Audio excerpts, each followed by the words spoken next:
What does it take to grow your business in Africa? Not only in scale, but impact. Not only for now, but for connecting to a future rich with opportunities. It takes bravery, imagination, and the will to get it done. It takes a financial partner that understands and supports your vision. One with over 150 years of Pan-African experience, who will go to extraordinary lengths to exceed your expectations and to challenge limits across borders, languages, and cultures. What does it take to turn an investment opportunity in Africa into something exceptional? To turn a project into a legacy that you can be proud of? It takes one of Africa's largest listed banking groups, a leader in corporate and investment banking in African capital markets, with the ability to leverage a tailored combination of an on-the-ground presence in 12 African countries, coordinated coverage in others, and global offices in London and New York. What does it take to bring possibilities to life and unlock value in Africa? To solve complexities and deliver depth of insight and relevancy to changing conditions, it takes a deep understanding of investment flows, market participants, sector trends, and regulations on the continent, and a comprehensive suite of products in your key industry sector.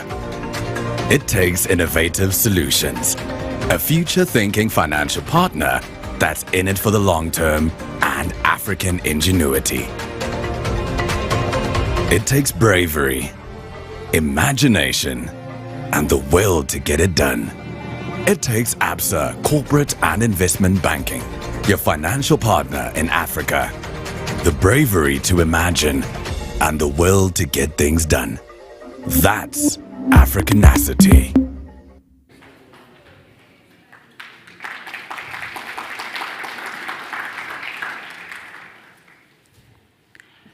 Good afternoon, Honourable Minister of Mineral Resources and Energy, Mr. Gwede Mantashe, esteemed panelists, Absa clients and colleagues. Welcome to the 2023 edition of the Absa Post-Budget Dialogue, Beyond the Budget. This event is a significant one on our annual calendar, and we're delighted to host you, our clients and colleagues, both physically and online, for yet another robust and engaging dialogue session. My name is Lula Matlakula, Absa Senior Manager in the Growth Capital Solutions business, and I, along with the rest of my colleagues, are your hosts for today. South Africa finds itself in an energy crisis, with continued load shedding threatening to put a brake on the economy's growth and the ability to create jobs and grow the taxpayer base. South Africa's energy security was top of mind in both the President's State of the Nation address as well as the Finance Minister's budget speech. Hence the choice of our topic for this year, reigniting the South African economy by reforming the energy sector and diversifying the energy mix. While it's clear that our government is under pressure to address the issue of sustainable energy, it's important that we don't allow a complete sense of doom and gloom to permeate our thinking. The purpose of today's discussion is to discuss the various aspects of the energy crisis and jointly work together to craft solutions for the challenge at hand. Over the next hour and a half, we'll be exploring discussion centered on the following matters: the energy reforms and diversifying the energy mix, the role of the private sector and financial institutions in fast-tracking energy security, Eskom, its debt, the unbundling, and its impact on the client base and the competitive environment, the commercial and industrial market and how the market is expected to evolve over time, and finally, what the critical next steps will be. Our program for today entails the following. We'll have a panel discussion that will be hosted by our renowned journalist and facilitator, Lerato Mbele. This will be followed by a keynote address by the Minister of Mineral Resources and Energy, Mr. Gwede Mantashe, who's watching online but will join us later as our program progresses. And thereafter, we invite all the guests who are joining us here in person to join us for a networking session outside in the foyer. A few housekeeping rules to kick us off. Firstly, please can you switch your phones off or put them on silence? We have restrooms outside on the foyer on the right, so please, if the need arises, feel free to go. For all those who are joining us online, you can join the conversation and post your comments or questions on Slido, which is on the right of your screens. And also, to follow our conversation on social media or post your comments, please do so using the hashtag #BeyondTheBudget. We've all been impacted by the energy crisis and collectively need to craft solutions. I personally look forward to engaging and thought-provoking sessions. Stephen, I now hand over to you to give us your remarks.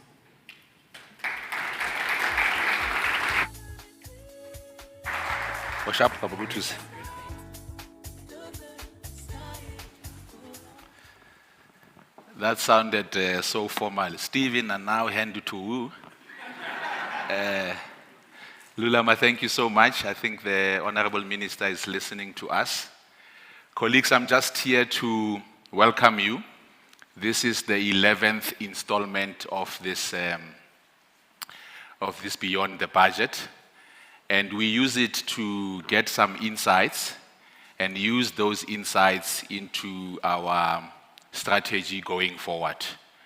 And so there's something that, as I was reflecting about this event, I got it early January from how Singapore moved to where they were to where they are. And so one professor has summarized it in a paper. Talk to me during the break so that we can read this paper together. Some of you have actually done what I'm going to be talking about, but it was nice for me to then put them into this framework. And the framework, the professor called it the MPC, or the MPH, as it is. And he said what Singapore looked at to drive their growth was around meritocracy. So they looked at skills and they looked at expertise, and they will always take the person with the highest expertise to drive that.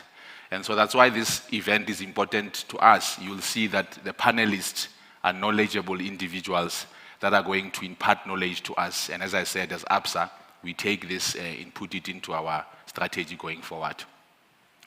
The second one actually is around the pragmatism. He says they are quite pragmatic as they are looking at solutions.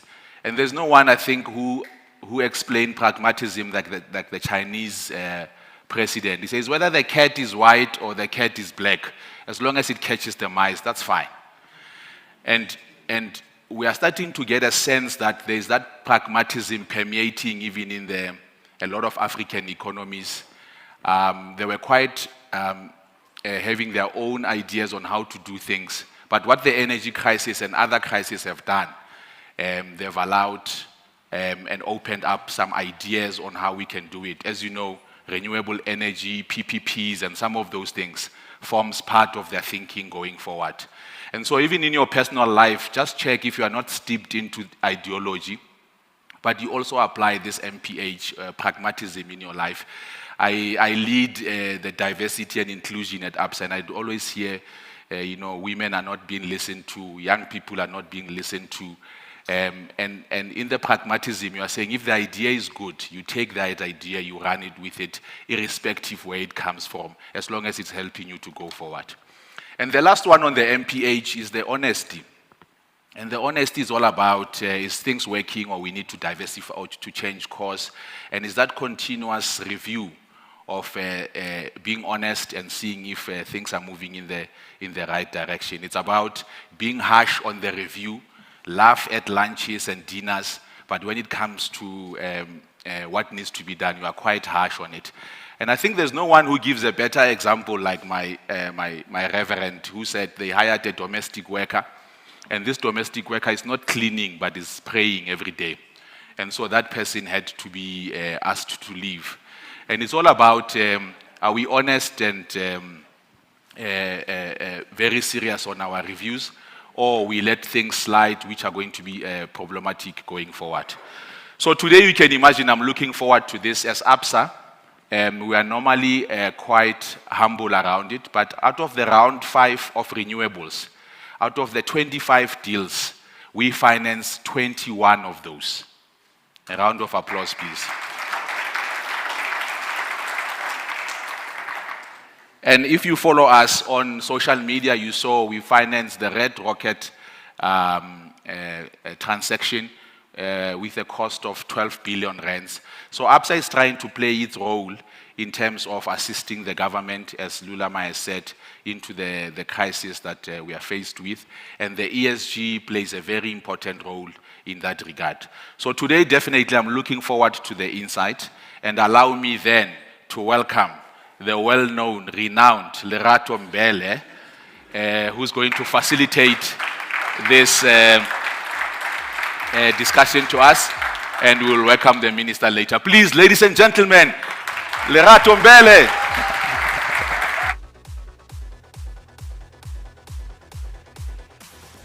Ndate Steve, thank you, Lulam, and thank you all of you for gracing us this afternoon. If I'd known I was going to receive such an amazing welcome at Absa, you know, I would have collaborated with Absa many years ago. I've been hanging around with the wrong bags. Thank you so much once again, as I said, for taking the time to be with us this afternoon, and we look forward to the interventions of the Minister of Energy and Mineral Resources when he does join us. But as I thought about the topic today, a few ironies didn't escape me. And I thought to myself, here we are, South Africa, the most advanced and industrialized economy on the African continent, living the most unfortunate African reality, confirming stereotypes about the African continent. And I think that is truly, truly unfortunate. But as we were told earlier on, and as the topic suggests, we can turn the narrative around by collaborating to find a timely solution. And there is no time better than this, because the urgency is truly upon us. But even though it is unfortunate that South Africa, with everything that it has, is now living a very typical African reality, let us not be too harsh in our criticism. We live on a continent where 2/3 of the population have no access to energy. And the 1/3 that doesn't have consistent energy supply. And so these are two problems, and these are also two opportunities. One, it's about stabilizing grids so that that 1/3 that already has it consistently has it. And the green shoots are for the 2/3 that have never had it to have it in a new way, a new mindset. There's also something that I reflected on about being South African, is that we're a wonderful nation with a sense of humor. In the midst of this Pan-African problem, everybody calls it what it is, power outages. But the South Africans were inventive. We found a name for it, load shedding. Not only did we find a name for it, we've also found a curious mathematical formula of giving it categories based on how much how much energy has left the grid, and we call it the stages of load shedding. And I think when you're feeling frustrated, you should laugh about that, because it's all very humorous. But what's not funny are the costs to the economy.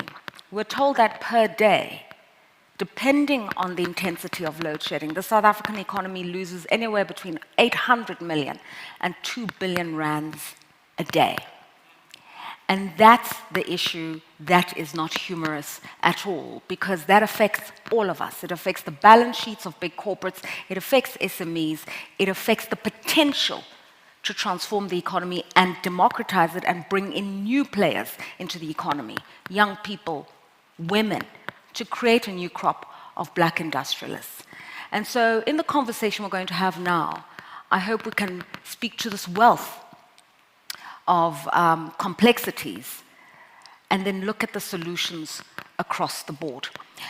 And so, in the words of Winston Churchill, let's not waste a good crisis.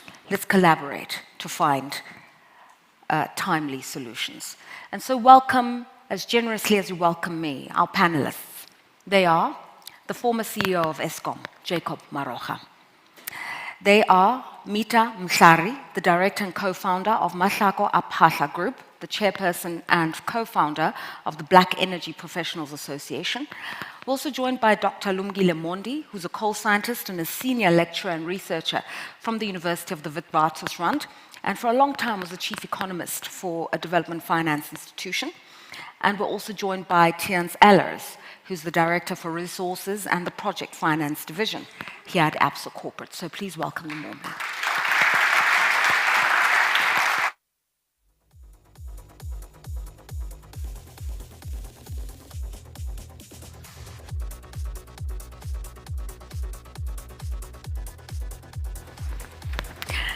It's not that deep. He says, please take off your earring. Imagine that. What am I going to look like in pictures now?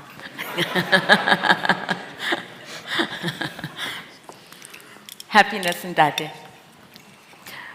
All right, so let's get into it. Let's not waste a good crisis, as I said. Ntate Maroga, we're going to have to start with you, simply because you were once there. You were once in the room. I've painted a dire situation of where we're at, financially, but also in terms of morally. But how dire is the situation really? Is it salvageable? Yeah. Well, thanks for the invite to participate in this conversation. I think the question about whether it's salvageable probably has got two answers. There's the technical answer and there's the leadership answer. I'll start with the technical answer. So what we have a coal fleet that is not performing, and I think the figures are known. It's supposed to be performing at 75% availability factor. It's hovering at about 50%, so half of the fleet is not operating. And that's the technical cause of the problem. And of course, there are many other things that brought us here. Can it be reversed? Technically, yes. Of course, the state that is not salvageable means we're actually saying we don't have a power system, therefore don't have an economy. And I think Stephen has quoted some leadership examples of turnarounds of countries. I think between mid-60s and mid-80s, when you looked at South Africa politically, you could have said, we are heading to a racial bloodbath. There's no hope. But it took leadership to turn it around. When you look at China, 40 years ago, also ran non-consequential, but 40 years ago, it's the number 2 economy in the world and still rising. Singapore, in the 60s, broke from Malaysia, a city-state, no hope, but amongst the best in the world in terms of technology, industry, and so forth. So the issue, the leadership question should not be, is it salvageable? The leadership question is, how do we change it around? And my belief is that indeed it can be changed around, but it can also be a platform for reorganizing our total energy system, but also reorganizing our total industry. I always need clarity. When you say leadership, is it leadership within the state-owned enterprise, Eskom, or leadership within the country? I think it's a leadership across. I think it's an attitude of leadership that says we have to step forward and change the biggest problem into the biggest opportunity. Right. I stay with you a little bit. Again, I need clarity. We're told that from the work you did and your successors, Eskom was actually able to add more capacity to the grid. And technically, Eskom's got about 46,000 megawatts to offer. The issue is that we can't get that onto the grid. So the solutions are not really about more capacity, but functionality. And yet when we have a conversation, generally, we're constantly talking capacity. What is it we're supposed to be discussing, really, if we're trying to get to the nub of the timely solution? Yes, so you're correct, Lerato. The problem is not lack of capacity. The problem is the performance of the installed capacity. So as you've indicated, let's just take round figures. Eskom installed capacity about 50,000, but what is consistently available, about half of that. What we demand, what the country demands, about 34,000 megawatts. And the problem, yes, is not that we don't have capacity, it's the performance of the current capacity. Okay. And if we deal with that, then we deal with the problem. Of course, there is room in the long term in terms of the energy mix for other alternatives. But the core problem in terms of load shedding that we need to solve is the installed capacity. All right. Mita, it's not personal. I'm just going to jump over you to Lumkile Mondi right now because I want to stay on the macro. So, Dr. Mondi, the president declares this a national disaster. And some people say, yes, that's exactly what it is. It means urgency. It means, applying the right kind of input. There's a school of thought that also says, what? A man-made disaster, what you going to do about it? So what do you make of the national state of disaster? So this is the challenge for the country, given the experiences of the COVID-19 pandemic and how, particularly in the Eastern Cape, how many loved ones and families were lost because of the pandemic, and how many South Africans repurposed the protection equipment for gain, where alcohol-loaded antiseptics and other lotions, which are supposed to kill some of the virus, were mixed with water. And these children were going to school where they thought they were getting the right lotion with alcohol, but it was all about 30-40% alcohol, because South Africans had decided that for them, the loss of families, the loss of loved ones did not matter.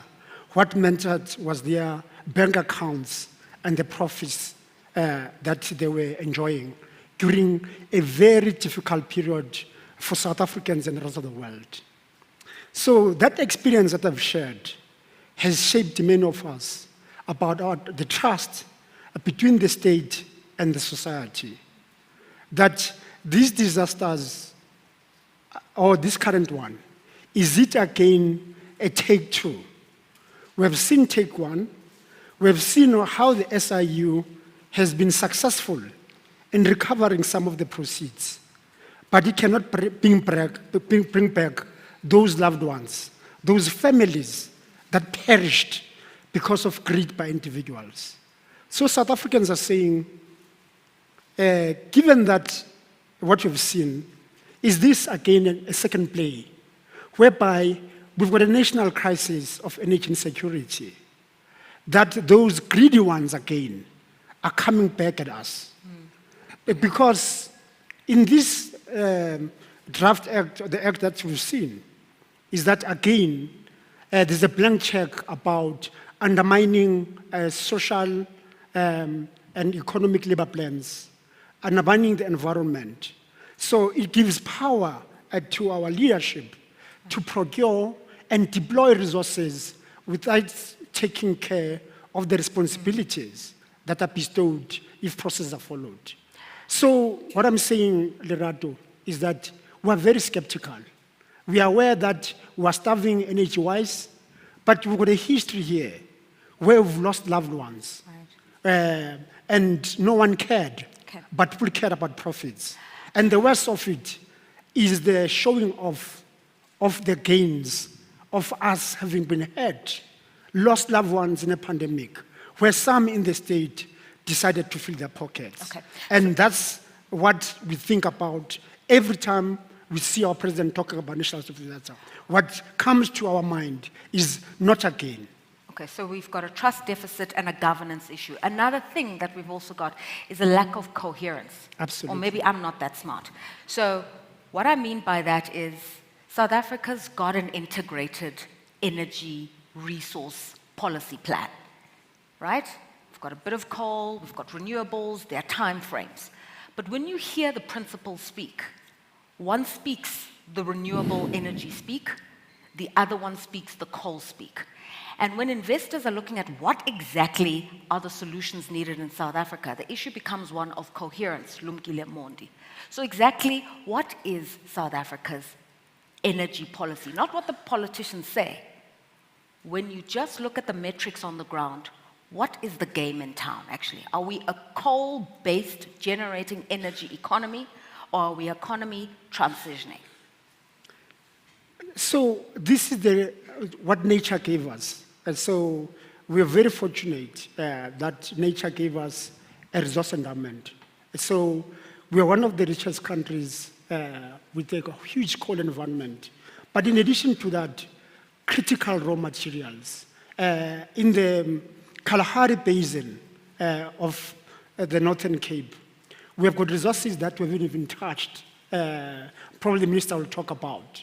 That could really ensure that if you exploit them with an idea of economic inclusion, we could be very, very far. So the basic of starting for economic development is your endowment. And I think that is where, from a researcher's perspective, we've been let down by the South African financial institution, by our policymakers to an extent, and the narrative from journalists, whereby we have underinvested in exploiting the resource. So we're talking about coal bed methane and other forms of exploiting this resource which is available. Okay. And unfortunately, all the attempts that we've tried to see in this climate change environment, right, what's the future? We've all been pushed outside. So Nandi was supposed to be here today, my colleague, who's a coal scientist. I'm working with her from a political economy and regulatory perspective. We all co-researchers with a team of researchers.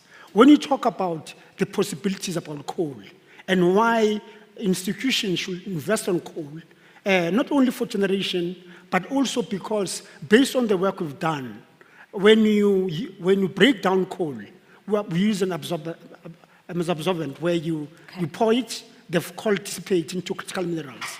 We've got graphene, we've got many other, gallium, we've got many other critical minerals within South African coal, which are critical for the economy of the future. And that's what we're asking for. We're asking a much sober debate around coal.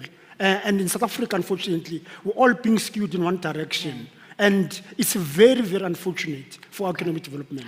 Okay, we'll debate this in a moment. Mita, you're the co-founder of a woman-owned energy fund. So just your reflections on the budget that's been tabled and just some of the things that are being said here. Is the future in renewables or is the near future really in coal? Thank you very much. Thank you very much to Absa for hosting this amazing event. Greetings to the minister and everybody out there. And I mean, we are a women-owned fund, 100% women. We've raised to date 2 billion rand, and we are targeting 2.5 billion rand. And like you said, in every crisis, there are immense opportunities. I mean, the just transition, it creates opportunities for a whole lot of people to play there. And that's why we decided to actually raise our fund, because we realized that for us to participate without capital, you're not able to participate. And that's what we have seen in South Africa, where transformation has not happened. But then within this crisis, we've seen a lot of the institutions coming up supporting us. But then for me, the most exciting play was the announcement of the 125% allowance of the cost of qualifying renewable investments, whereby they're going to be accelerating the current Section 12B of the Income Tax Act, where between all qualifying assets that are coming into play between 1 March 2023 and 28 February 2025 are going to receive 125%. That is actually mind-boggling in terms of how it is creating opportunities into the market. The only problem is that, and what we've seen in the past, is that a lot of these projects, they take long to close. I mean, Tennis, you've seen.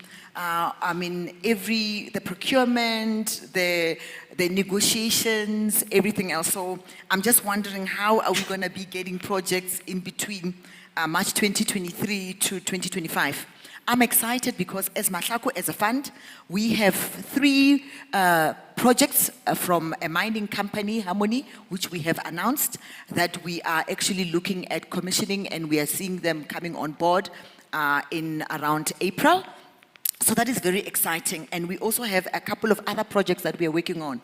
Hopefully, this initiative will make sure that the private sector and the banks, because actually most of these projects are not closing quick enough because of the negotiations from a project finance perspective that take long. I mean, in one of our projects which we did, which was one of the flagship wheeling projects in South Africa with Amazon, we ended up funding that particular project 100% with equity and coming up to the banks afterwards. So we are hoping to see the banks, because of this initiative, actually coming to the fore to take up this opportunity. I have a question to that, but firstly, I want to know, when you heard the announcement of a Minister of Electricity, what was your first thought? It was actually, initially I was like, no, really, you're gonna now, you have 2, sorry to say, currently we have a problem of having 2 bulls in the kraal who cannot make decisions together. Now I was thinking, Ebert, you are adding the 3rd one. So how is this gonna work? But then the more I stepped back and thought about it, I thought, you know what, this might work, especially being placed in the presidency. And I know some people are saying that maybe the president is creating a super presidency. But then in terms of the constitution and the delegations of power, the president actually delegates his powers to different ministers. So the powers are actually still within the president. And I thought he wanted an opportunity for himself to be able to look at certain particular strategic projects, and obviously especially relating to what might have been failing from a strategic point of view and what might help in the crisis. So for me, from that perspective, I thought it's a good idea, because there are so many initiatives in South Africa that can be actually implemented to help Eskom. Just from what you're saying, Tins, I'm coming, I haven't forgotten about you. Just from what you're saying, one of the reasons that round 5 and now even 6 have had delays in closing, as you say, the negotiations take long, and coming up with the quantum of capital is very, very challenging. And what that has done is it's made the front runners for new energy projects to be foreigners, to be Norwegian, European, and American firms. And we're sitting in a transformation agenda in South Africa for women, for black industrialists, and they can never raise the money to compete effectively in these rounds. So what does transformation really look like in the energy sector? And I think that is one of the missed opportunities that I think were there. Because when the president was announcing all these initiatives, the PV initiatives on the rooftop, the SMME initiatives, there's no way that all those initiatives were linked to transformation and how we're going to, South Africa, we don't have a skill deficit, but then we have a problem of we're not getting our youth into this participating, we're not getting women participating, we're not getting all of these people participating. So we announced the 125%, but then who is going to be the people who are going to be taking up on those projects? We do not actually, I'm working on a very strategic program now, currently, which is called SIP 28. It was very disappointing. This particular program aims to green all the government buildings. I was very happy that in the budget they actually put it as one of the highlights. But then we did an application for an exemption whereby we wanted that particular program, like we said, because we've seen in terms of what went wrong with REAP, to say, can this particular program have a focus where 70% South African? Can this particular program have 51% black? Can this particular program have 40% women? We keep on announcing things, but then we do not announce the implementation mechanism. And Treasury came back to us, and we also asked for 70-30. They said we did not demonstrate how was that in the public good. Yeah. So we keep on talking, but then when it comes to action, and when it comes to just simple things on the ground that can be implementable, they're not being done. Okay, let's think about those solutions in the conversation, especially before the minister arrives, maybe we can present it to him. Tiens, let's bring you into the conversation, and I'm just going to start off slow, because I think what happens is we talk a lot in the media, and people aren't confident enough to say, what do you mean? So, decarbonization, it's a buzzword. And decarbonization has embedded in it the just energy transition. And all these leaders talk about it, the future decarbonize, reduce greenhouse gas emissions, fossil fuels, just energy transition. But really, technically, tangibly, what does that mean for South Africa, which is a mineral-rich economy, where half of the privately employed citizens are in this fossil fuel economy? What does it look like, this future? It's a good question, Lerato.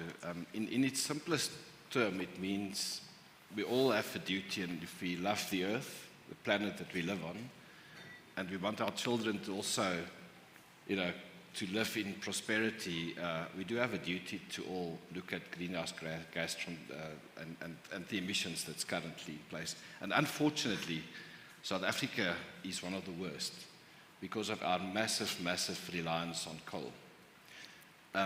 But that's historic. The question is, what do we do to address this, and how do we actually get to a better place? This problem would have been a much bigger problem a decade ago when the cost of renewable energy was significantly higher. I remember when we launched and we got involved in South Africa's renewable program, I think now 12, 13 years ago. We had a very tough job selling internally and to everyone. Now, why should Eskom, who's already burdened, enter into power purchase agreement with the private sector at rates which are significantly higher than what it's producing power from coal?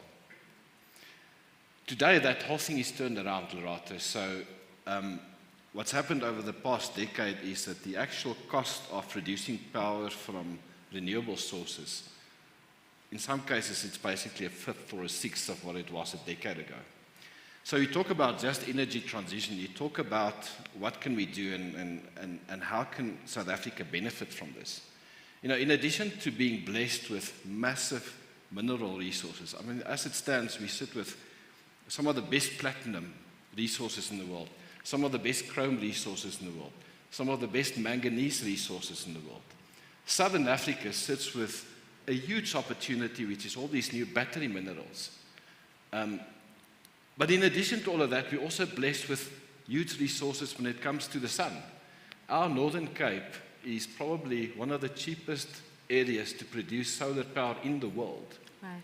Our Western and Eastern Cape are some of the best sites to actually put up wind farms. So in addition to being able to mine all these minerals and ensure some prosperity for ourselves, we're actually also blessed with the ability to produce cheap power for ourselves. Yeah. And if you look at what's going to go, I'm not going to go there today, but if you look at the future opportunities in green hydrogen, which is going to be a different fuel source, we're also extremely well placed to actually capitalize on that. So just energy transition yes, in its simplest terms, Jana, we all have targets. The bank has a target. Our clients have targets. Let's move from, let's get to net zero by 2040, 2050. Okay. You've got to take it one step at a time. And the one step at a time for us is, let's do the small things, let's sign up a captive power deal. Let's start replacing some of our reliance on coal with renewables. It's not a grudge purchase. It actually makes total economic sense. Okay, so what do you make of the process right now around energy reforms and bringing in new players, IPPs, into the sector? There's been a lower megawatt allocation in round 6 of the REAP program. So for banks, when you look at the delays, the foot dragging, the talking, and also the quantum of income, how are you looking to increase the financing to create these opportunities? Yeah, look, if you look at the statistics, it's taken us 12, 13 years to close just over 6,000 megawatts of renewable deals, okay? If you look at the size of captive deals currently in the market, it's run about 10 gigawatts. Our estimate is that if you only look at the deals which will get to financial close within the next 18 to 24 months, there's going to be more deals closed in the C&I captive market compared to the entire REAP program, which took more than a decade to do. The opportunities now, it's not simple, there are constraints, and yes, you still got to go through a process, you've got to sign a wheeling agreement with Eskom, and we've got grid capacity issues. Even the UK sit with grid capacity issues. But the opportunities now for project developers who have projects which are shovel-ready to supply power, and obviously there's a process, there's a bidding process, but to actually get into exactly that C&I space. But we're actually quite excited. Yes, renewables have taken long. You sit with, red tape, and, you need to get people to sign off, and Eskom needs to sign the agreements. If it's a private sector deal, you're sitting with 2 private sector entities. Yeah. There's a huge profit incentive on both sides to get the deal done. So, I think the speed at which things will progress from here onwards is going to be, it's going to be exponentially quicker than what we've seen in the past. I'll stay with you just because we're also reviewing a little bit of the budget. What did you make of the tax incentives, some of which Mita's referred to? But secondly, what did you make of the Christmas, the birthday present given to Eskom? Eskom celebrated 100 years this week. Yeah, so the birthday present given to Eskom in terms of government helping them clean up their balance sheet with 354 billion. Let's just talk about the tax incentives first, which I think you actually spoke about, which is the easy one. Look, the personal income tax one is capped at the 15,000 rands, and it is very useful. Peanuts. And in fact, maybe you'll only get it 18 months down the line when you do your tax return, but it does help. The more exciting one is the 125% wear and tear capital allowance, because now basically you get a piece of the capital back. So I mentioned earlier, there's a massive profit incentive to do this, to go and put solar up or whatever. And the tariffs, by the way, which I didn't mention, the tariffs at which you can procure solar or wind energy now is, in some cases, around 50% less than what you pay Eskom. So with this additional tax incentives, it becomes even more of a no-brainer. It's really a no-brainer because you're basically getting a piece of the capital. Now, so on the present, I think you got to look at the relationship between Eskom and government. It's really, they are the shareholder. So if you pull that through to a normal business scenario, if a holding company sits with a struggling child, a struggling subsidiary, it basically provides additional shareholder money. It's a shareholder loan. So that's the way we look at it. Eskom is struggling, and let's not go into why they've built up the huge case, but this is the fact. Okay. For Eskom to grow, and it's got a lot to do still. We've got to strengthen the grid. We've got to build out the grid capacity. Right. They have to add new generation capacity. The only way for them to continue doing all of that is to sort out the current debt burden. Okay. So we're quite pleased to see the... All right. I want to refer to a question that's coming through from our colleagues who are watching online. And Michael says, and I'm going to ask you this question, Dr. Jacob Maroga. We are considering the Eskom issue a crisis now. And yet it's a crisis that began more than 13 years ago. But only now are we labeling it a crisis. Why do you think that is?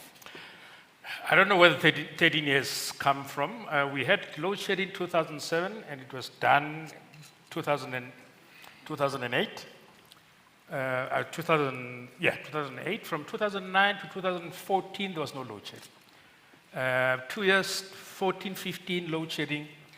Then there was, there was a period until 2017 where there was no load shedding. This current bout started in 2018. This current crisis, I think, went serious in 2019. I mean, we have not been a place where you've got 200 days of load shedding, where you've had stage 6, and in the past weeks it was stage 8 undeclared. So I think we need to deal with it. The other issue that I just wanted to raise, and I think we're talking about renewables and coal, I think we need to be clear categorically that to solve this current problem, we have to solve ESCOM. The other things are complementary. They are good. Renewables is good. We have to be on that path. We need to fast track. But we need to be very focused that to solve this current problem, we must solve the current grid. Okay. So I want to interject there because we've heard you speak extensively to the media. So we know that right now, or my understanding is that even though renewables are great, capacity-wise, in terms of what the country needs, we can't really rely on them now or in the short term. So what are we talking about? What is baseload? People keep talking about what baseload is, what the country really, really needs, and they say it's coal. And these others become complementary. And yet when you hear some of the leaders talk, they speak as though renewables are core, and we're phasing out coal. What exactly are we going to be doing? yeah, let me just explain technically. I think in a grid, you've got what is called baseload or dispatchable. The kind of capacity that ESCOM controls. And there's weather-dependent capacity, the kind of capacity that you depend on the weather, right? So you cannot rely on weather-dependent resources for the bulk of your generation. You still need either dispatchable or what is called flexible generation. That gives you control when the sun is not shining and the wind is not blowing. So for us to be able to to transition, all over the world what they do, I mean, when you talk about, for instance, Europe, Germany, they oversize on renewable, but still depending on their dispatchable to be equal to their demand, so that if the wind is not blowing or the sun is not shining, they still have that capacity to deal with their demand. So that is important. You cannot unplug coal and put renewable and replace it.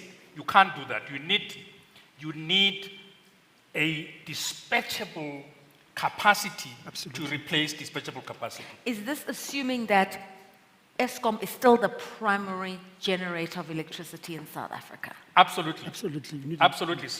ESCOM, in fact, let me put it this way. Coal and dispatchable generation is going to be with us for many years to come, until and unless we replace it with low-carbon dispatchable capacity. The world is still trying to build those. Yeah. People are talking about battery storage. People are talking about demand-side responses. People are talking about electrolyzers. Those are technologies of the future. That will bring flexibility into the grid when you've got high penetration of generation. That is important to understand. Okay, so that's the future we're imagining, Mita, but we'll come to you in a moment. Lumkile, I want to understand, if Ntate Maroga is saying, whether we like it or not, we've still got to figure out the structural issues at ESCOM. What are those? Is it management? Is it liquidity? I mean, they burn 9 million rands a day on diesel in their current strategy, right? It's very expensive at the moment. They can't do the maintenance of their power stations. And then I'm going to add something controversial. In this big powwow, this palaver that's been going on, Andre de Ruyter leaves, he says something, the ministers step in. Pravin Gordhan said something quite intriguing. He said in his rebuttal, we had tasked Andre de Ruyter to go and ramp up a maintenance project at ESCOM. Instead, he wanted to turn ESCOM into a solar park, says Minister Gordhan. So that's politics, sure, but I read something into that statement, which is perhaps the government doesn't actually believe in renewables. Perhaps the government really believes in coal. And if that's what they believe in, is that for them the energy policy in the short to medium term? And if it is, then what are we talking about here investment-wise? Because we're talking investments in renewables, but we're told Eskom was turned into a solar park. And the minister is actually saying that with disdain. Yeah, so let me first make this point clear, that the Eskom crisis is a 42-year-old crisis. So didn't come early, the years that Mr. Maroga mentioned. We'll remember that in 1981 to 83, we had a huge crisis because South Africa drought. So all those Eastern Transvaal, I'm being historical now, all those Eastern Transvaal generators couldn't do it. We had to rejig the Vaal River to pump water back towards the east. Dr. Maroga will remember that history to an extent. So the point I'm making around this history is that that history triggered a commission of inquiry which was trying to deal with Eskom, the De Villiers Commission. So, and again, as you've just talked about Pravin Gordhan, I think it was Danny Steyn. Basically, the politicians, that National Party, seeing that they had to politically change because of the pressure from unions, pressure from people, and the Conservative Party, which was taken away because of the crisis. So the energy crisis became a political crisis, making National Party to split into two, and therefore National Party losing votes because it couldn't supply electricity. So this is a very well-known crisis, which is similar today, but in a different context.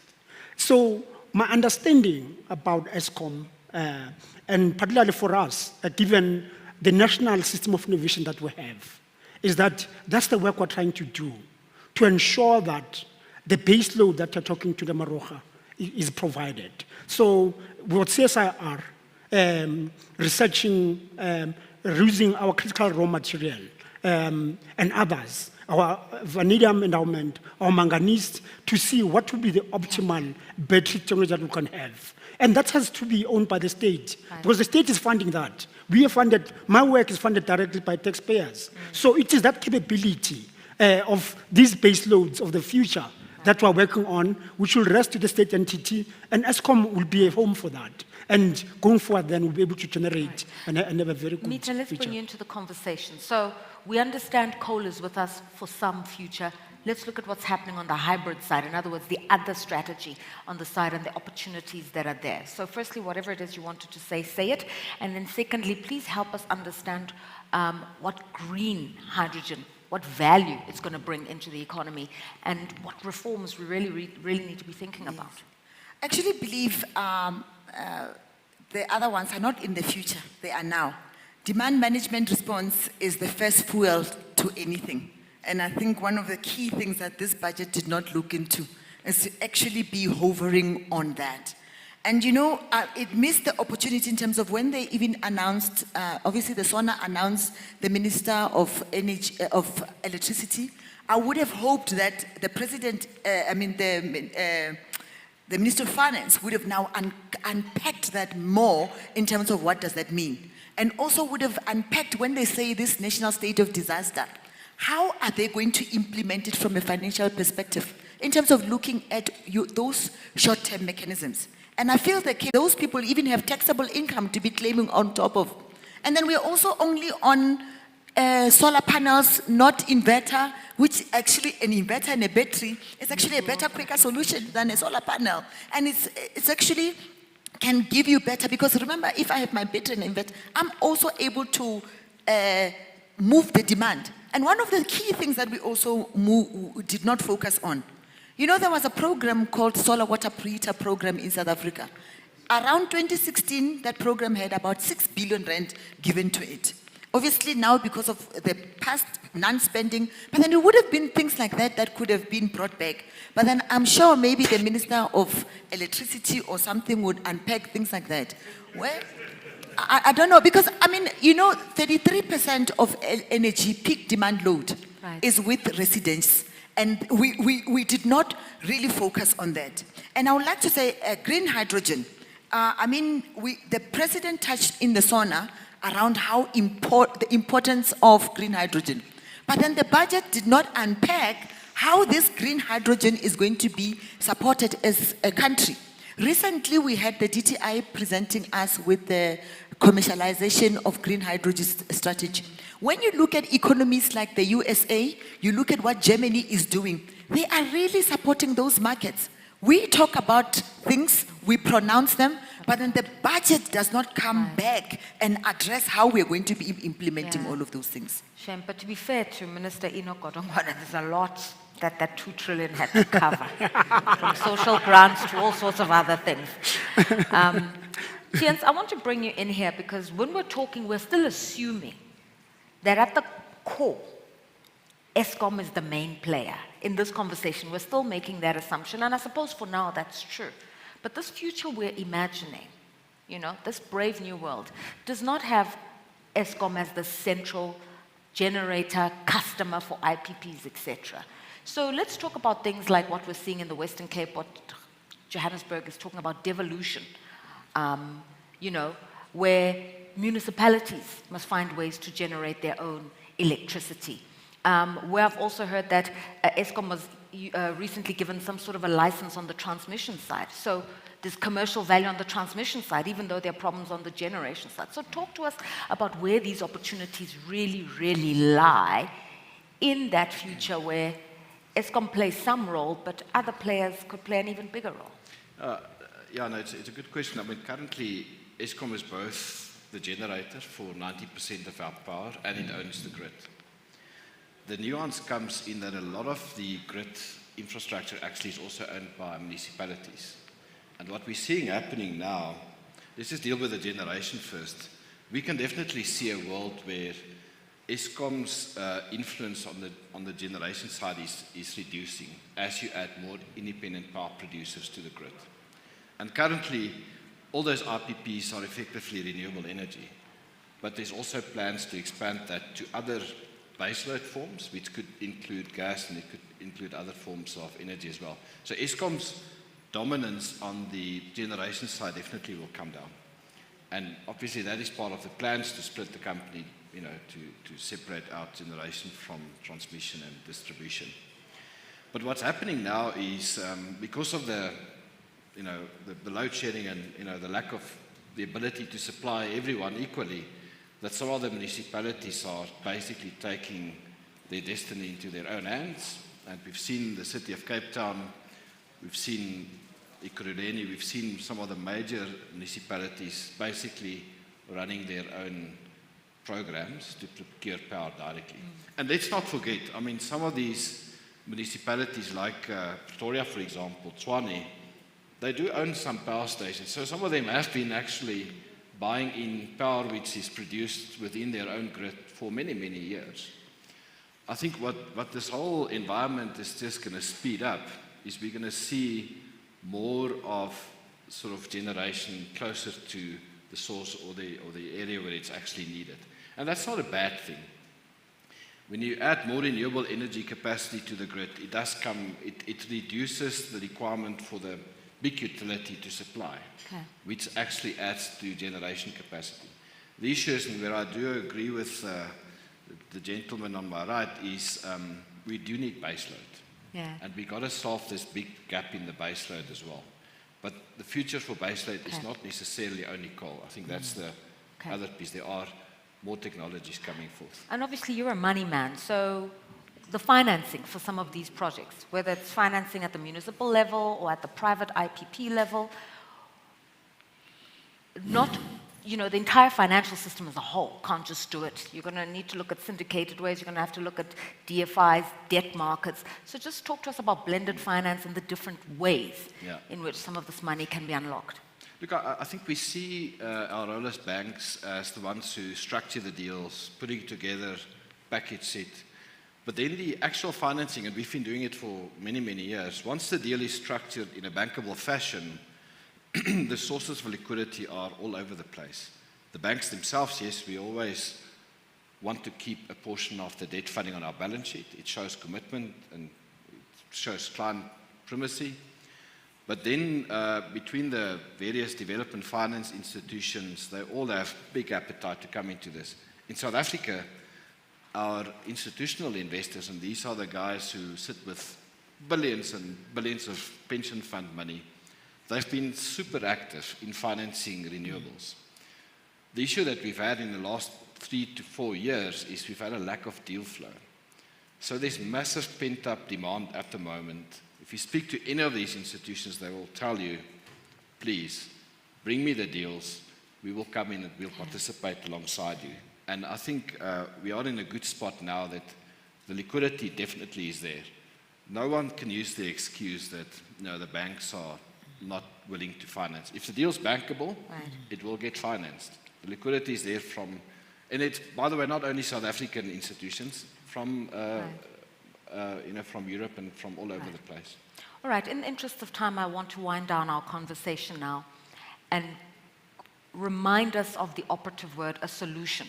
Because we can complain and complain, it's not going to turn the lights on. The solution is what's going to keep the lights on. Timely solution. So it's not, certainly me right now, me as Lerato, I don't want to hear about the solution in 5 years' time. I want the one that says on Sunday, I have lights morning till noon. That's what I want to know as a citizen. And so what are those timely solutions in Date Maroga, whether it's on the Eskom side, whether it's on the policy side, whether it's the IPP side, the thing that just some interventions and we could see something shift, a needle shift in South Africa?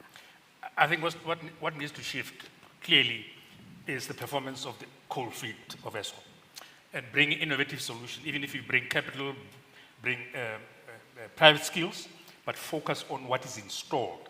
That's, for me, the 90% of the solution. Of course, demand side, of course, renewables complement, all those things, but the biggest thing that will move the needle is to improve the coal fleet of Eskom. Number two, I just want to add something that I think people misunderstand. Electricity is very sensitive in terms of how it's organized. The notion that you can give it, you can just open everything, it's become free for all, and you get a solution, is not going to happen. All over the world, when they actually deregulate, there's always a central coordinating authority that understands who's bringing in, who's bringing out, because if it's free for all, when there is not enough capacity, who are you going to call? Ghostbusters?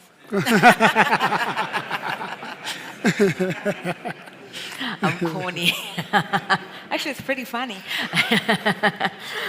Meet the timely solutions. And from the perspective of women in the energy sector, raising capital like you've had to do with your energy fund, and also the new technologies, the things that maybe we don't understand them, that's why we don't talk about them, but really the things we should start thinking about which could unlock possibilities to stabilize the grid, provide consistent energy, even if we're talking medium-term stuff.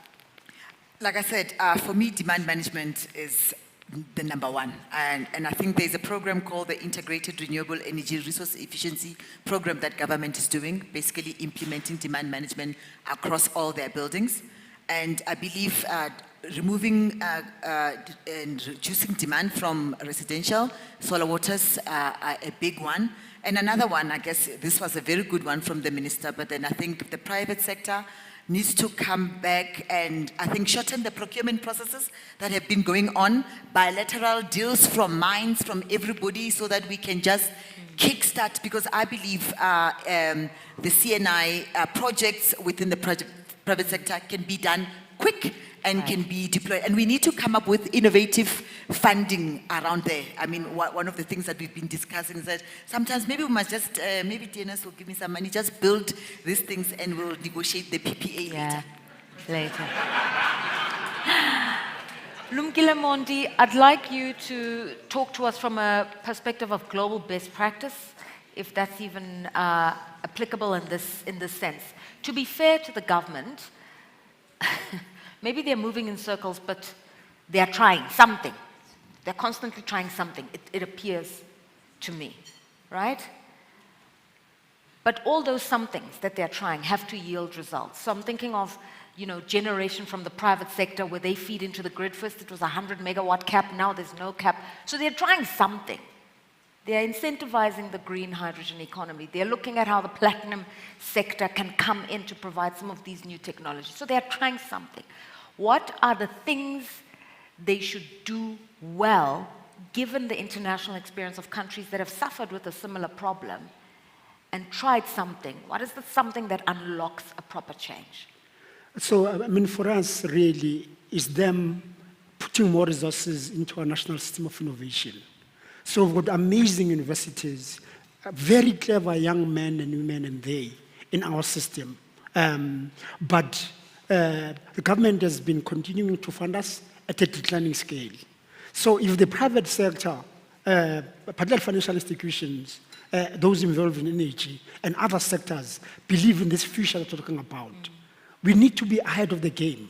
There are areas, what I've seen at WITS and Northwest University, there are huge areas around critical resource material, which South Africa has endowed, where with the right funding, we could be leading a lot around the battery materials, the batteries themselves, around the defense and aerospace industries. So the opportunities are there, but they require that funding coming from private sector because the state is stretched completely. So those of you who are here have got means. Please go back to the CSR, to the universities, give us money, support these young men and women who are doing this cutting-edge research in this area.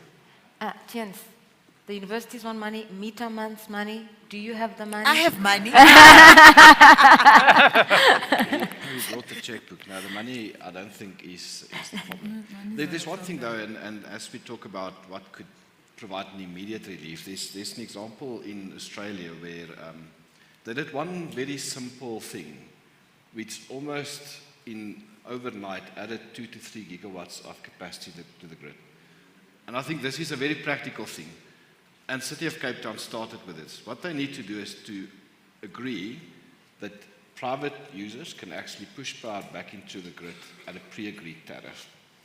That will incentivize households, even small businesses, to oversize their PV installation, which they've got on their roofs, wherever, and actually agree to sell back into the grid. And it doesn't have to be a 20-year commitment. It can be a 5-year commitment. But if you know, and if I know, if I'm planning a new solar installation at my home and I can sell excess power and I'm going to get R1.50 or whatever per kilowatt.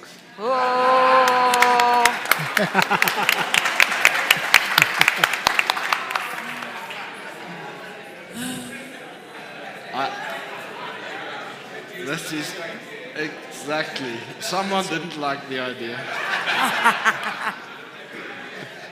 We can still hear you, and as we wait for the lights just to come back on with the generator. But you provide a commercial incentive for someone to add more. And this is like people, yes, they need to be able to afford it. But if you look at the biggest consumers in the household space, those are people who can afford to pay for it. Right. So something simple like that can actually make a massive difference. Because if you all oversize and start putting the stuff on, before you know it, you've added 2 to 3 gigawatts. Right. Yeah, it looks to me like the hotel is looking for an incentive for their generator. Okay, so we've got about 10 minutes to take questions from the floor, and I'll incorporate some of the additional questions that have come through from our colleagues online, questions posted on Slido.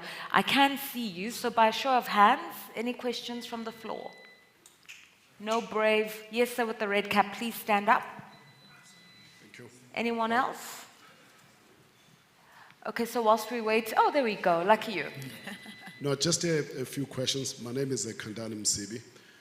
One is that Ndati Maroga, you haven't mentioned gas as an energy source, and also you haven't mentioned the small modular nuclear reactors, which are a newer trend in the US and in China. And Can you hear? For Steve from Absa, you mentioned how you have funded renewables. I just want to know if Absa is funding gas projects, because I think there was a case of one of the banks that got a gas pipeline from Mozambique to be cancelled, right? Because there were a whole lot of obstacles. Okay. The person makes a mistake, example that you see, when you go to Mozambique, there's a lot of gas that they found, but just when you go to the shores of South Africa, it seems to stop. In Namibia, the same thing. In Namibia, they've got gas, but just around the coast of South Africa, it seems to stop. The reason it stops is because we don't prospect. The reason we don't prospect is because everybody is going to be on your case. Now, gas is an important transitional fuel. America, Europe have used gas and reduced coal based on gas because it's less emitting. And secondly, gas is very important when you bring in renewables because gas generators have got what is called fast ramp times. They ramp quickly. They can, when the weather goes down and the sun goes down, they can ramp up quickly to follow what renewables is actually reducing. And so you'll see a complementary gas generation with renewables because of the flexibility of gas. But we haven't really prospected for gas. Nuclear, I mean, we've been in the nuclear field, power, and also we gamble or we tinkered on the nuclear bomb long before China started with the nuclear program. Right? So in terms of history of knowledge on nuclear, we had the pebble bed modular reactor long before China tinkered with it, but we just never followed up. So gas is a transition, nuclear as the future in terms of decarbonization. Could you explain? I recently heard an energy expert in the media saying actually nuclear is the most cost-effective and the cleanest and would be the quickest of the renewables to roll out in South Africa because of this historical intellectual brains trust thing we've got going. Yeah. Nuclear is a non-emitting technology. It has the capability that from a capacity factor, it's on the high side. So it's I mean, when you look at, for instance, capacity factors, on the low side is solar, 25%, meaning how much of the total capacity is available over time? Solar is about 25%, nuclear is about 90%. Wow. What is the obstacle in terms of nuclear? High initial capital cost. But once you've got nuclear, I mean, Quebec is the cheapest in terms of the nuclear, operating cost, right? But it requires long-term capital and it takes long to bring on the grid. But the small modular reactor could actually solve that problem. Smaller, less time to install. That's what China and America are looking at. So just to directly answer the question around gas and how the banks look at it. So clearly from an emission perspective, it's not as bad as coal, but it's not as clean as renewables. Our view at the moment is, and I fully agree, we see gas as a transition fuel. It is absolutely still necessary to fill the gaps which is left by variable power from renewables. Having said that, we also know that on the other side of the spectrum, battery storage is getting cheaper by the day. I'm not quite sure when it's going to reach that point where it's going to make gas obsolete. But for now, and I don't think you can be an African or a player in Africa in the financial space and not helping all our countries on their transition journey. And gas, if it's part of our integrated resources plan 2019 and when it gets updated, and so long as it's part of the government's plans and it's seen and there's no other alternative that actually make sense, I think it's our duty almost to support it, and we will be supporting. But we will also very closely watch the technology and what's happening. Just on the coal, I mentioned earlier, I mean, our country is really blessed with significant coal reserves. And where is the coal going? A lot of the coal is going to Eskom. And that's why, if you go back 20 years, Eskom was probably the reality today. We're still dependent on coal. It's not just South Africa. If you go to India, if you go to China, they're still also dependent on coal. So what do you do with the coal that's in the ground? You sell what you can to Eskom, and the rest gets exported. And that's the reality. It's not whether we like it or not. It's supply demand. It's normal market forces. Right. There's a demand, there's a supply from South Africa, and the coal gets exported. Right. There is a question that's coming through on Slido. It's from Barbara. And she's raising the elephant in the room, the C word, corruption. We haven't mentioned corruption because we're looking for timely solutions, but we're told there's no timely solution until we address corruption. Yeah.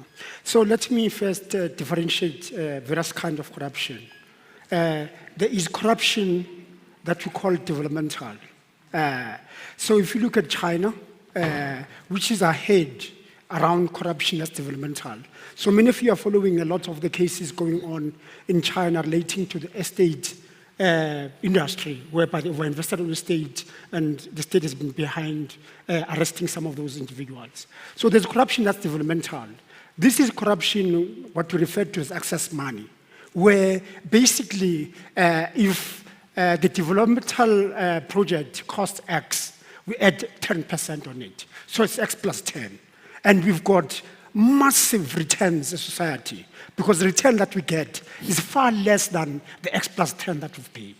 There's other form of corruption, which we have seen in South Africa, whereby the deployment of the capital has disappeared with nothing being built. So those are the two things. We've seen in the banking sector how Barclays under Diamond, in terms of interest rate, how they were tweaking the interest rate system and the cost that it imposed to poor British. We've seen Glencore recently in the US. So what I'm saying is that when you look at corruption, we have to be realistic in our understanding of corruption, that capitalism itself is a corrupt system. Embedded in it are rents. And the question that we ask is, in that corruption, are there net benefits? If there are net benefits to society, as we've seen in the US, in Europe, everywhere else, including China, that's good for society. But where nothing gets built, Lumkile buys good stuff everywhere and nothing gets built, that's wrong. It is that psychology, and the debate in South Africa is a very poor one, because people don't understand that actually the very system that we live under is a corrupt system, because there's a margin all the time. You, in the banking sector, she gets 3% on prime. You get 2% on prime. She gets 1% on prime. It's because the system is institutionalized. I just thought, Lerato, it's very important for people to understand the corruption and why corruption, as scholars, why corruption for us? When we look at it, we look at it whether is it developmental or is it destructive. And I thought, let me put that point across very, very well. Yeah.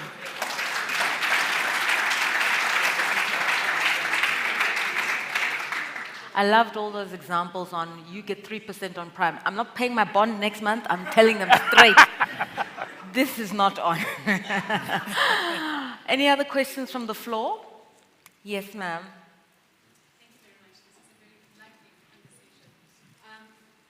This question is for Mr. Marocha. I understand there's a vacancy at the moment at Eskom. Are you going to fill that vacancy? I'm glad you asked it, because he shooed us away earlier on when we asked the same question. Sorry, I missed it? You missed it.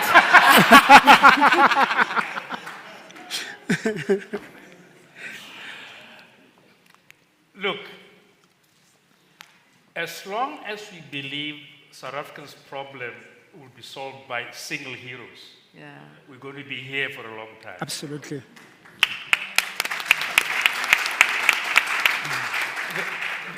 The reason China is the second biggest economy in the world is that they spend a lot of time trying to build systems that produces both organizations and leaders to lead their industrialization.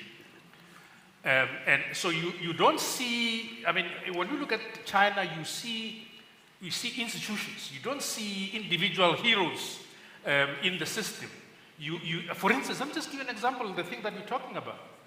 China, for the past 20 years, they figured out that renewables is going to be the energy of the future. And now China produces 90% of all solar PV in the world. And they want to go to 100% because they set up systems to make sure that solar produced in China is cheap. And in fact, they use most of their coal to produce solar to replace coal in other countries. So the point I'm saying is, don't look at individual heroes. You're going to be disappointed. What systems are we building? What institutions are we building? So that we shouldn't be advertising the CEO of ESCOM.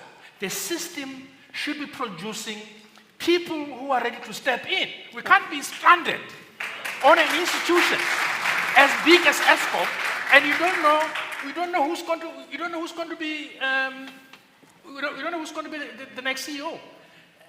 As long as we have that, you're going to be disappointed. Ntate Maroga, my parents taught me to be respectful, but right now, I feel like you've just answered us like a politician. This was pretty simple. Yes or no? Maybe? I'll leave it there. Thank you. And let's let the lady have the last word.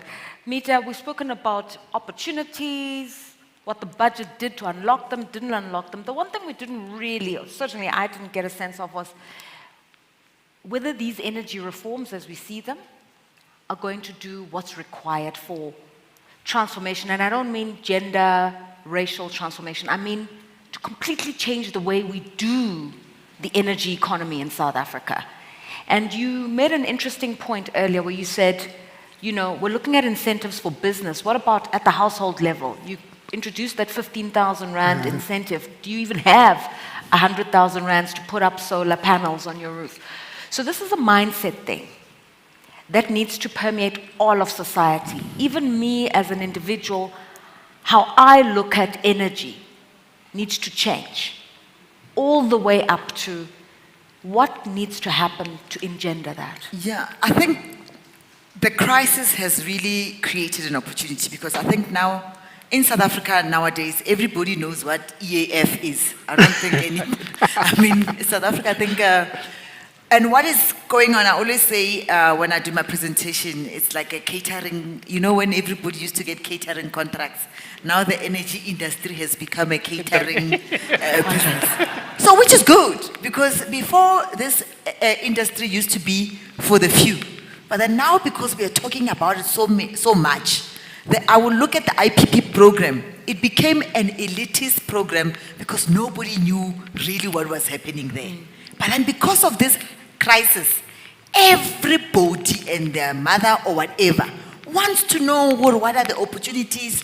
I get a lot of people in LinkedIn into projects, So that, immediately when people start thinking like that, it creates an opportunity. And for me, the mindset, and I know Dennis says, and everybody, money is not a problem.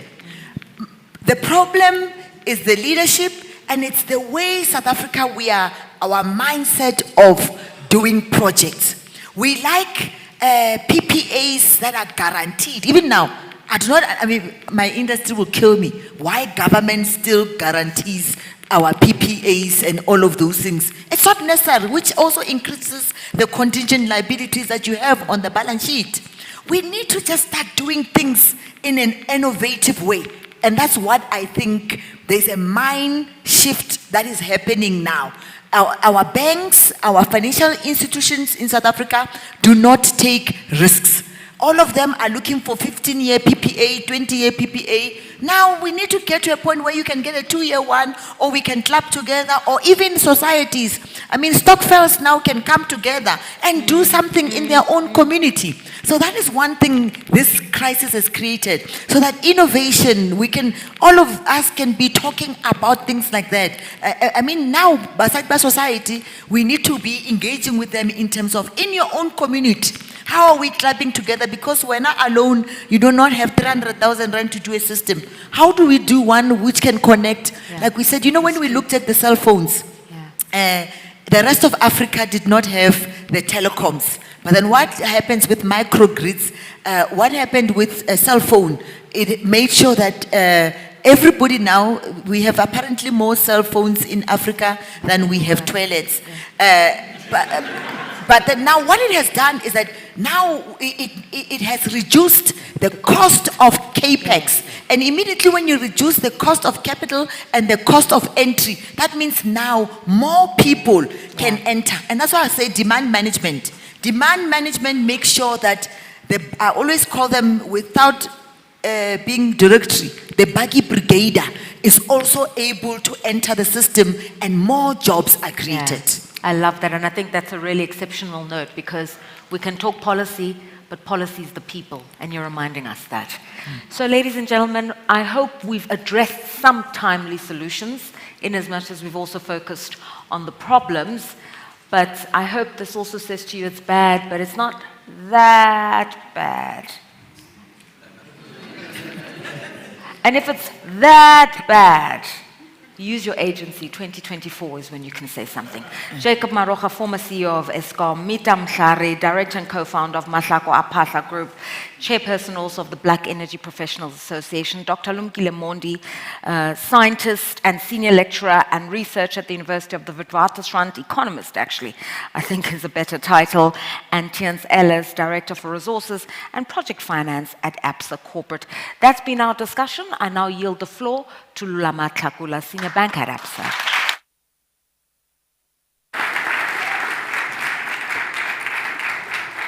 Thanks.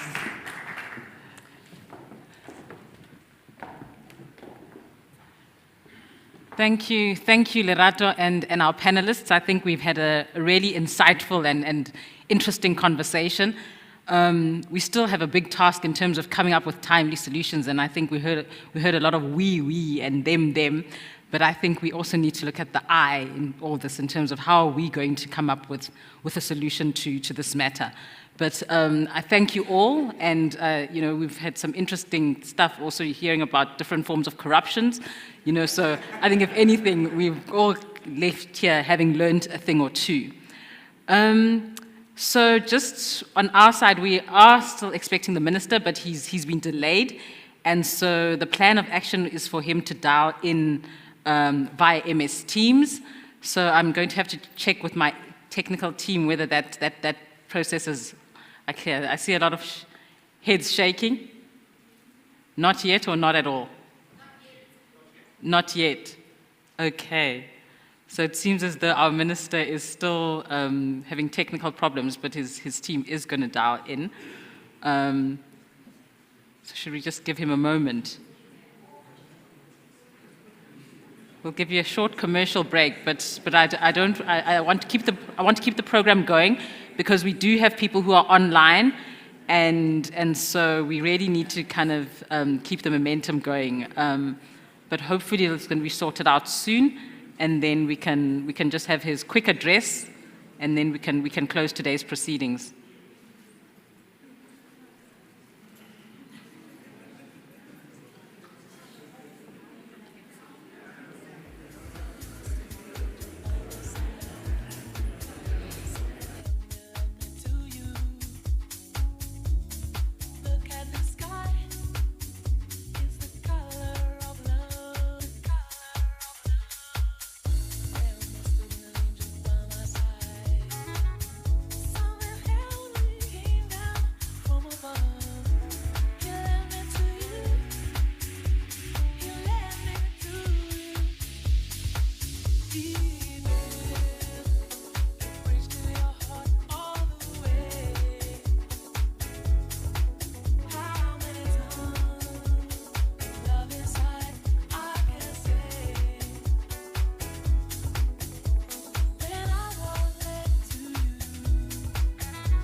Good. Greetings, everyone. It looks like our minister is not going to be able to join us. Oh, is he on? Oh, okay, now. All right. Looks like he's on. Okay, Minister, over to you. I think I won't delay today's proceedings with any further introductions. So I think we can all see you, and hopefully we can hear you. So over to you, Mr. Minister Gwede Mantashe. Okay, first of all, let me I apologize. don't think we can hear him. Do you hear me? Yes, we can. Okay. Let me apologize for this back-to-back arrangement. I had to go through interviews for a Deputy Director General. It's the only two levels that I'm forced to be part of, TTG and TG. But I'm happy to be here now.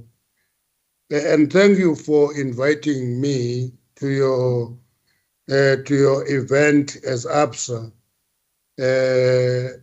I've been asked to speak on how the 2023 budget reflects the country's economic policy priorities, the government promotion and aggressive spend on energy sector, and any shift towards capacity building and stabilization of energy supply. Let me start off by giving credit to Minister Kodongwan, who delivered a budget which has been received as well-balancing act that responds to the immediate and long-term challenges confronting the nation. But one thing that I must emphasize is that when you deliver a budget in an issue where there is a lot of crises and disasters, it's difficult to balance that act. I always appreciate when a finance minister navigates through that. The budget gives effect to the State of the Nation address, in which President Cyril Ramaphosa identified load shedding as a crisis that we can overcome if we work together and leave no one behind. So there was a lot of focus on dealing with load shedding. South African National Development Plan 2030 offers a long-term plan for the country where inequality, unemployment are reduced and poverty is eliminated so that all South Africans can attain decent standard of living. That is a dream we're living, and I'm hoping that it will be a reality one day. Electricity is one of the core elements to afford the people of South Africa a decent standard of living. Now, I always describe energy as a catalyst to development. Following the democratic breakthrough in 1994, the governing party focused on ending the system that provided access to electricity to a privileged few. Now, I can confirm that I studied I passed matric in the villages. I didn't even dream about having electricity. I used a lamp and a candle. Since then, access of electricity in our country has increased from 34% in 1994 to over 87% to date. We're using a description that says over 87% because there is a conflicting statistics that were over 90%. But we use over 87 because we take into account the consumption of our electricity by the influx of foreign nationals who are in the country. And therefore, we leave it at conservatively over 87%. But in practical terms, it is over 90%. Our intention is to reform electricity supply industry from a monopolistic to a competitive one. It is clearly articulated in the 1998 White Paper on Energy Policy. Now, that's why when you have a government entity, ESCOM, struggling, we run into all sorts of problems. But generation is diverse now, and the government remains resolute to ensuring that such electricity market structure come to fruition. We've been criticized aggressively on opening up generation of electricity to the private sector. but we think it's the right thing to do. But a mistake that we should not commit is to totally remove the public sector from electricity generation, because access to electricity is a public good. Therefore, the state has a great degree of responsibility to provide electricity to its citizens. And therefore, our view is that the government must continue ensuring that, yes, dynamic infrastructure, we must do this to achieve the NDP 2030 vision of South Africa, with the energy sector that provides reliable and efficient energy service at competitive rates that is socially equitable through expanded access to energy in affordable tariffs, that is environmentally sustainable through reduced carbon emission and pollution. Let me identify contradictions here. When we say at affordable prices and we agree to give 18.65 increase in tariffs, that looks very contradictory. So the debate that we're grappling with is a demand from the part of Eskom as a generator to say tariffs must be cost reflective. On the other side, we are saying electricity must be cost effective and accessible to the consumer. And therefore, that contradiction of the interest of the generator and supply of electricity and the interest of the end consumer remain a point of contradiction. There is no doubt that we gather here today at a time of a crisis. However, there is commitment to resolve the crisis in the next 12, at the latest 18 months. The declaration of the state of disaster and the appointment of the Minister of Electricity in the presidency is to enable government to accelerate the necessary measures to address load shedding and resultant devastating impacts on livelihoods and on our economy. I'm also having a portfolio of mining, which actually reflected 9.9% decline year on year in 2022.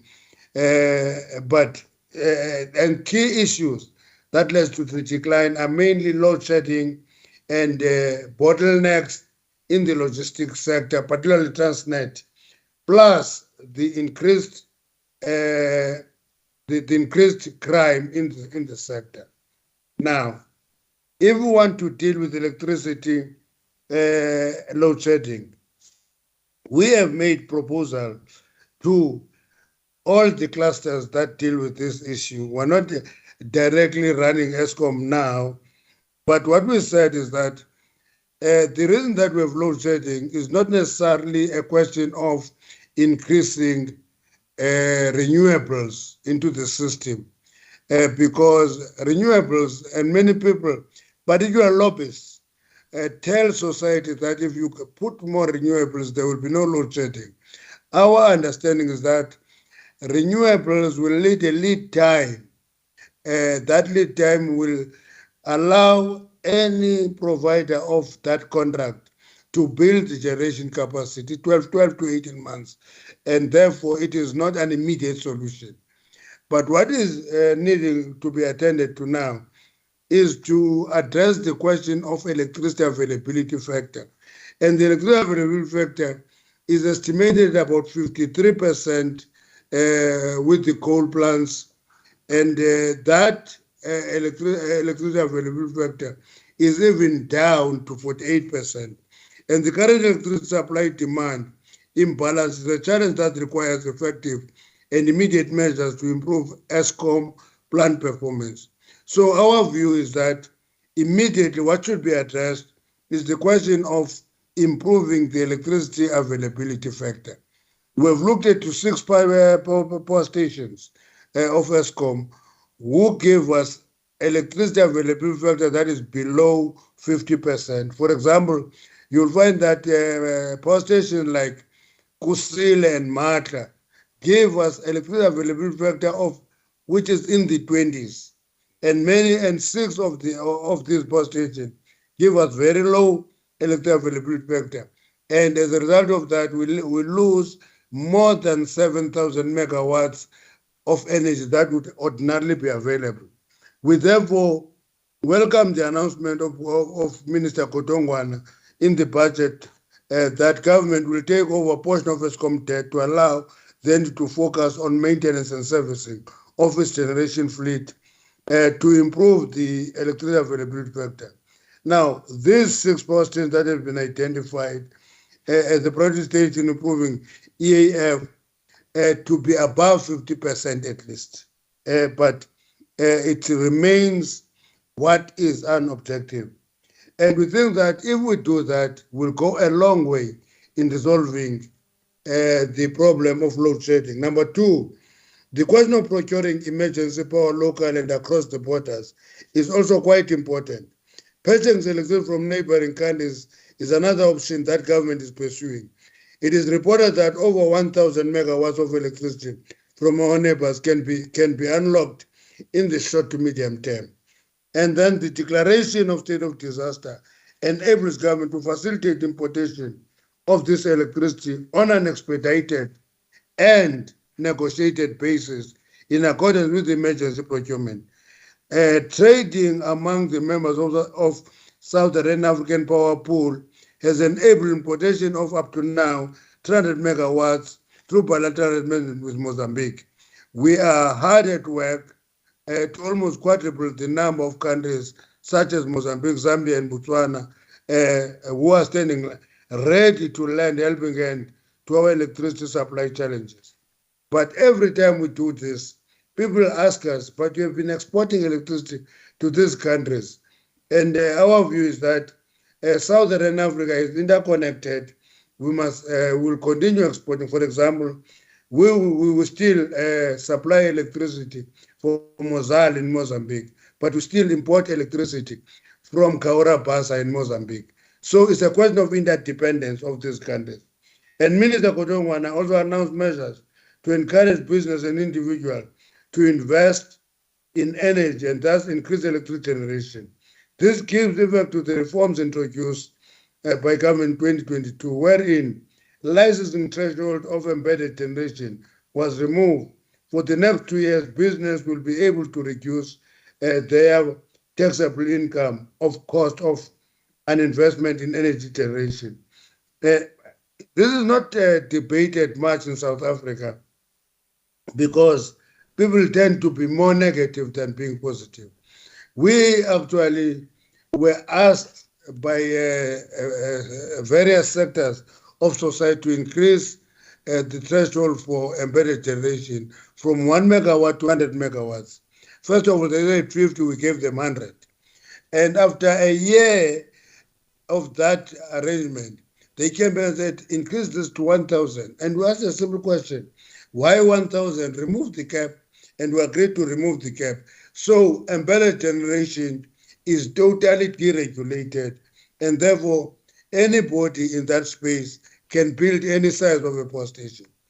Eskom is enabled by the declaration of state of disaster to recruit skilled personnel to deliver generation recovery plan on an expedited basis. We believe the recruitment of this personnel will help to drive the focus program of improving Eskom performance that enable it to provide reliable and efficient electricity.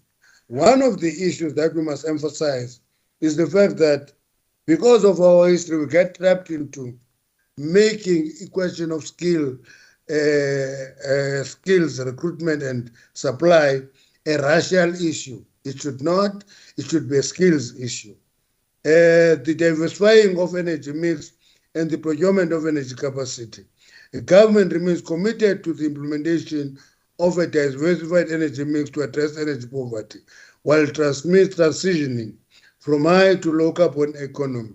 In this regard, the investment by the business community and financial institutions Absa towards a more efficient coal technology are appreciated.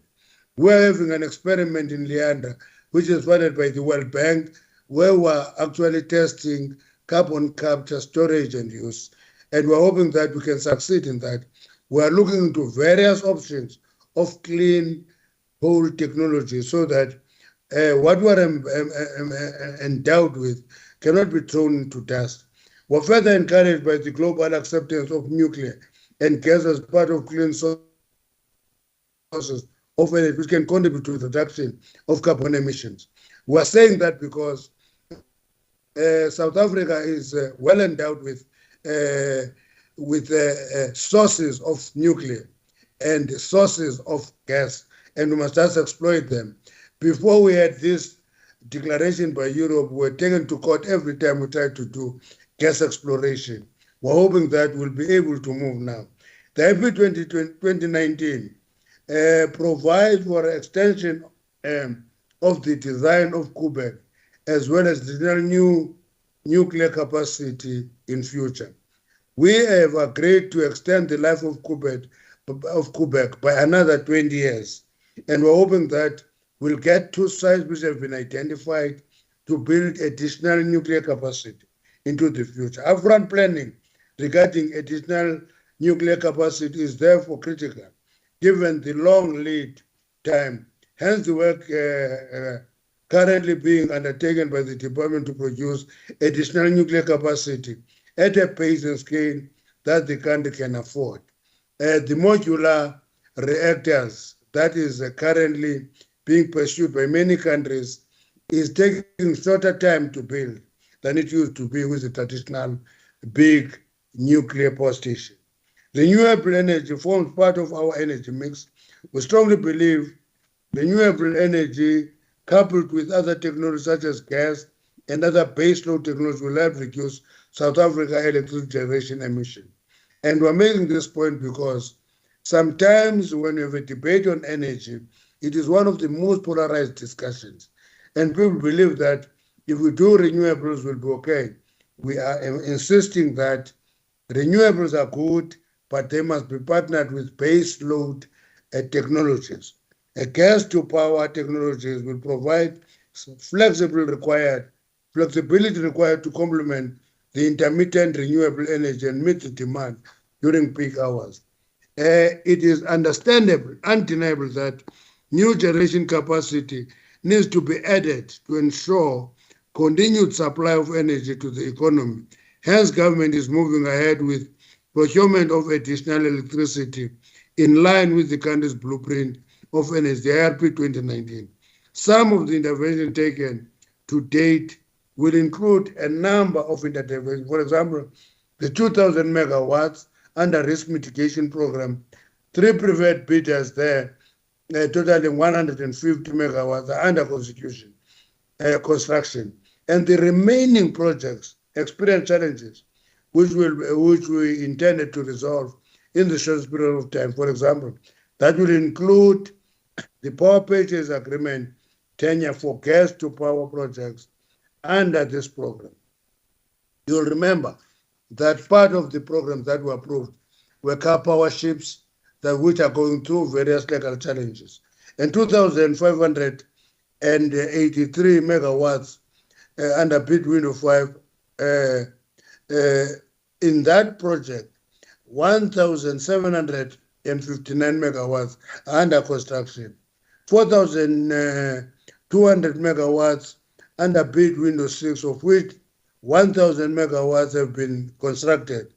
We couldn't contract the 3,200 because of the transmission grid constraints in Eskom, and particularly in the Northern Cape, Western Cape, and Eastern Cape. The Department of Mineral Resources and Energy is also finalizing the procurement process of 513 megawatts of battery storage, 3,000 megawatts of gas to power, up to 5,000 megawatts under bid window 7, subject to grid capacity. In conclusion, the implementation of electricity availability factor is what we need to do immediately to minimize the impact of load shedding on the livelihood of the economy.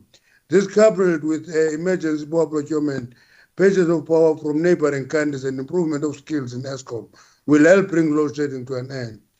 Let us implore the financial sector to partner with government and use its financial muscle to invest in the various projects that government is undertaking to address energy poverty.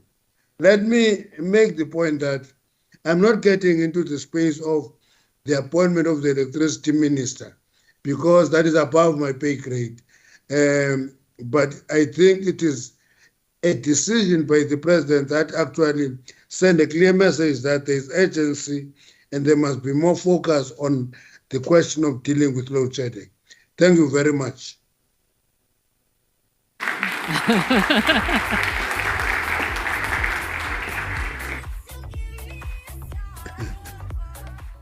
Minister, thank you for making the time, despite all odds, to join us online. We really do appreciate your time and effort. I think the minister's made it very clear what he is and isn't going to address. I'm mindful of time, so we can take 1 or 2 questions at max, and then we can just wrap it up, because I think we've been here a while. So if there's any burning questions for the minister, I'll open to the floor.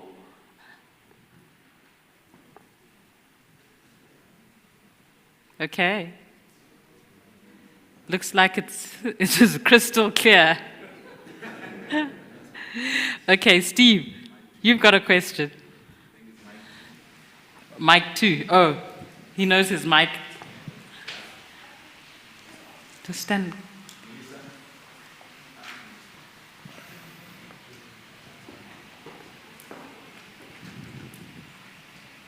One, two. Minister, I just wanted to ask about the emergency power. You talked about car power ship. Is it something that you look into in the state of disaster? Thank you.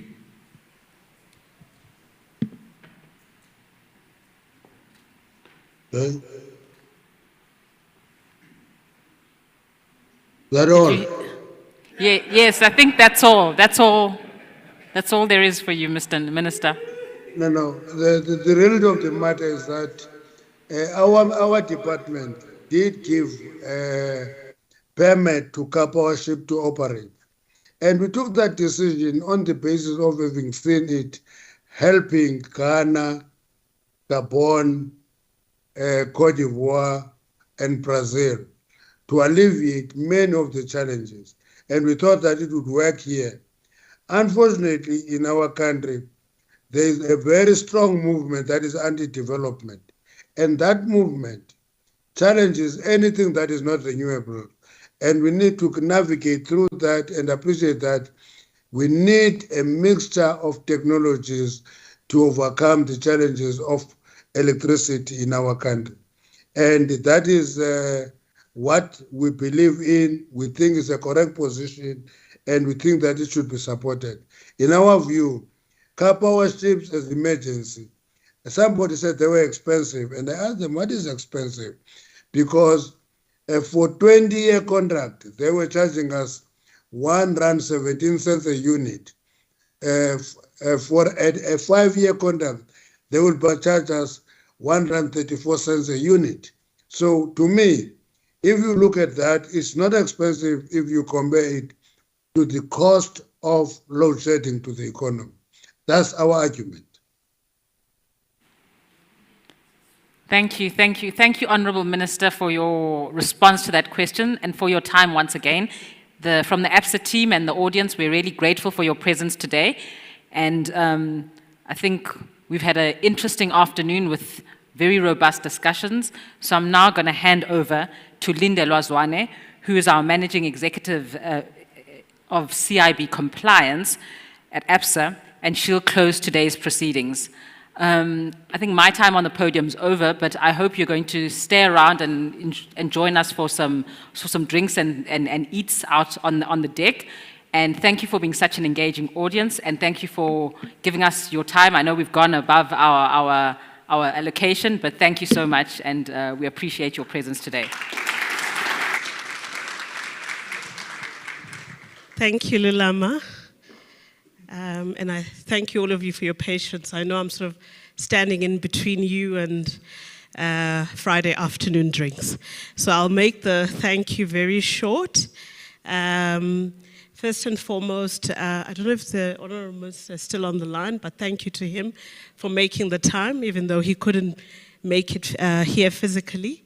And on behalf of the leadership team at Absa, I would really like to extend a heartfelt thank you to all our distinguished panelists and facilitators for availing themselves today and sharing some of the insightful reflections during this year's Beyond the Budget dialogue. Now, I learned a lot today. I learned about energy stockpiles, development corruption, destructive corruption. I've got all new ways of investigating from a compliance perspective. Steve, I'm on to you. So I think we all understand that the challenge is not an easy one, but you can be assured of our support in relation to energy, solutions for the future. The successful resolution to the power crisis we face is one that will have to benefit all South Africans. And I think it is important to note that each of us have a role to play in ensuring that the energy stability and sustainability of our country and to enable growth of the economy and deployment that is sorely needed. The minister spoke to various ideas that he has, but I think if we collectively put our heads together, we can all come up with a sustainable solution of where to take this forward.